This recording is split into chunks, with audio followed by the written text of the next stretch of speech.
Jusqu'au mois de mai, Point G sort son urne électorale et part en campagne présidentielle avec les candidats pour voir ce que les lieux de leur déplacement disent de leurs pensées politiques.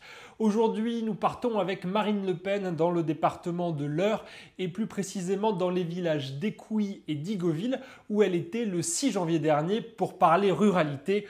Ruralité abandonnée, ruralité oubliée, ruralité martyrisée. Marine va-t-elle la sauver? C'est le Point G en campagne, bienvenue.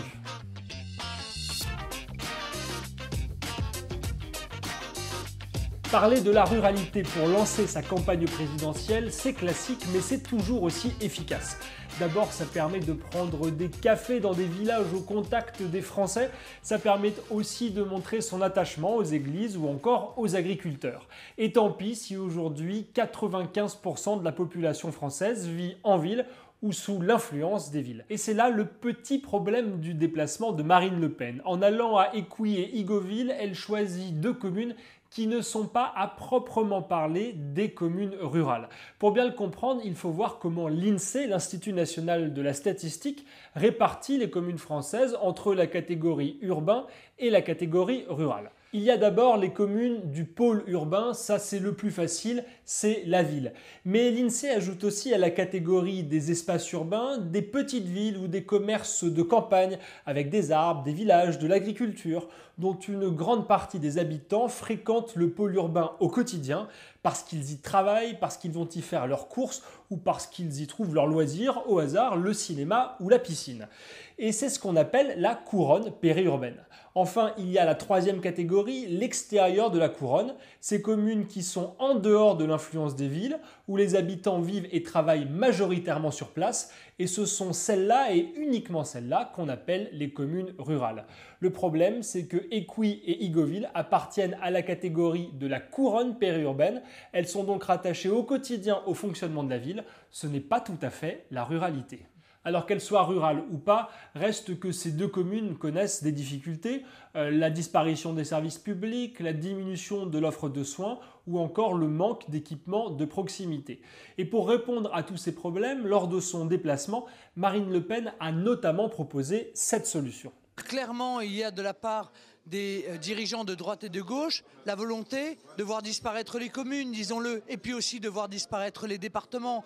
Alors, ils ont créé des intercommunalités forcées, donc nous on veut exactement l'inverse. Le message est clair. Pour sauver la ruralité, il faut donc rendre le pouvoir au local, c'est-à-dire aux communes.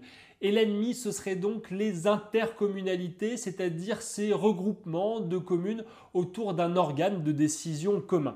Pourquoi? Eh bien tout simplement parce que les gros équipements payés avec le budget de l'intercommunalité vont souvent dans la commune principale, considérés comme plus accessibles, ce qui laisse les autres un peu à l'écart des équipements. Oui, mais en même temps, l'intercommunalité, c'est aussi un moyen de mutualiser les ressources pour développer des projets que chaque commune n'aurait pas eu les moyens de mener toute seule.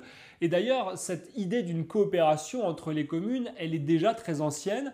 Les premières lois qui le permettent remontent à 1890. Elles ont permis par exemple le ramassage des ordures ou la mise en place des bus scolaires. Aujourd'hui, l'intercommunalité permet de mener des politiques envers la jeunesse, des politiques pour la santé, autrement dit des choses qui ne sont pas tout à fait inutiles évidemment. Alors bien sûr, hors de question de nier les problèmes de la ruralité en France, des espaces périurbains ou en particulier ceux des communes d'Écouis et d'Igoville. Mais la mobilité de plus en plus grande des Français, le fait qu'ils aillent tous les jours en ville pour un grand nombre d'entre eux, fait que la possibilité d'une répartition différente des services publics sur le territoire est lancée, à condition évidemment que tout le monde puisse y avoir accès. De même, les intercommunalités ne sont peut-être pas des institutions totalement inutiles. En tout cas, on peut en débattre, ça sert à ça aussi une élection. À bientôt.